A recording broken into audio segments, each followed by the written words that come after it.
नमस्ते दोस्तों। आज एक और नई कहानी में आपका स्वागत है।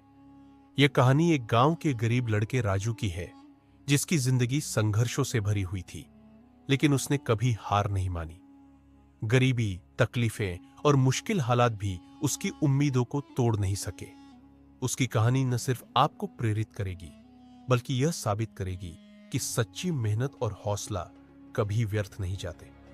चलिए, बिना किसी देरी के इस प्रेरणादायक कहानी की शुरुआत करते हैं। गरीबी और संघर्ष में जन्मा हर बच्चा हार मान ले, ये जरूरी नहीं। कुछ बच्चे ऐसे होते हैं जो हालातों से लड़कर अपनी तकदीर खुद बनाते हैं। यह कहानी है राजू की, जो सिर्फ 10 साल की उम्र में जिम्मेदारियों से लड़ना सीख गया था। लेकिन क्या उसने अपनी किस्मत बदली? क्या वह गरीबी से बाहर निकल पाया? आइए जानते हैं उसकी पूरी कहानी। बचपन जो बचपन नहीं था। राजू का जन्म एक छोटे से गांव में हुआ। उसका परिवार बहुत गरीब था। पिता रामलाल गांव के ईंट भट्ठे पर मजदूरी करते थे और मां गंगा दूसरों के घरों में सफाई करती थी। राजू जब सिर्फ 7 साल का था, तब उसने पहली बार अपनी मां को चुपचाप रोते हुए देखा। तो बोला, क्या हुआ मां? गंगा बोली, कुछ नहीं बेटा, बस थक गई हूं। लेकिन राजू जानता था कि मां इसलिए रो रही थी क्योंकि घर में खाने के लिए पैसे नहीं थे।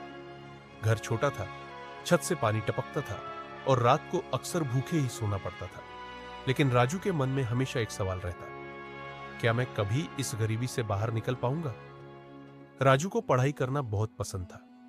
जब उसके दोस्त स्कूल जाते तो वह उन्हें देखकर सोचता, काश मैं भी स्कूल जा पाता। लेकिन एक दिन सब बदल गया। राजू के पिता की तबीयत अचानक बहुत खराब हो गई।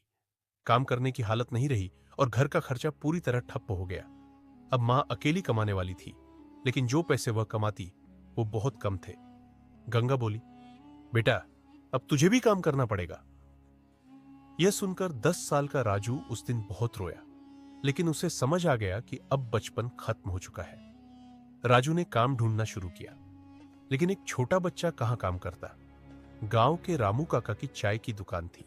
उन्होंने दया खाकर राजू को बर्तन धोने का काम दे दिया। अब राजू की दिनचर्या कुछ ऐसी थी, सुबह 5 बजे उठना, दुकान पर जाकर बर्तन धोना दोपहर तक, ग्राहकों को चाय देना, रात में घर आकर मां की मदद करना।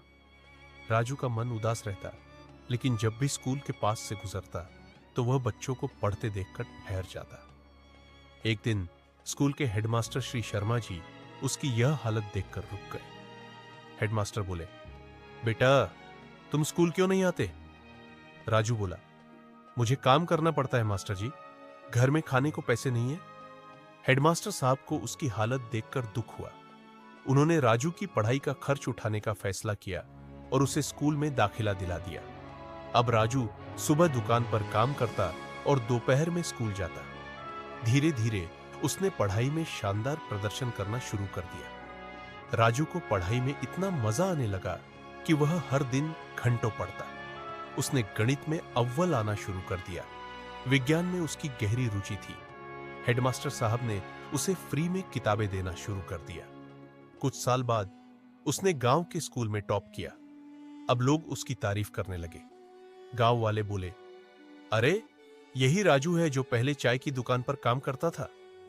राजू की मेहनत रंग ला रही थी, लेकिन यह सिर्फ शुरुआत थी। राजू की मेहनत जारी रही। उसने अपनी पढ़ाई पूरी की और शहर जाकर इंजीनियरिंग की पढ़ाई करने लगा। धीरे धीरे उसने स्कॉलरशिप हासिल की और पढ़ाई के साथ एक छोटी नौकरी भी करने लगा। कुछ साल बाद उसने एक बड़ी कंपनी में नौकरी पाली। पहली सैलरी आते ही उसने जो पहला काम किया, मां और पिता के लिए एक नया घर खरीदा। जिस गांव में कभी लोग उसे गरीब का बेटा कहकर चिढ़ाते थे, आज वही लोग कहते हैं, अरे, यही वो लड़का है जिसने अपनी किस्मत खुद बदली। गले लगा रहा है। अगर आपको हमारी कहानी पसंद आई हो तो लाइक जरूर करें। इस तरह की और प्रेरणादायक कहानियों के लिए चैनल को सब्सक्राइब करें और इस वीडियो को ज्यादा से ज्यादा शेयर करें, ताकि यह कहानी और लोगों तक पहुंच सके। आपका समर्थन हमें और बेहतर बनाने के लिए प्रेरित करता है। धन्यवाद।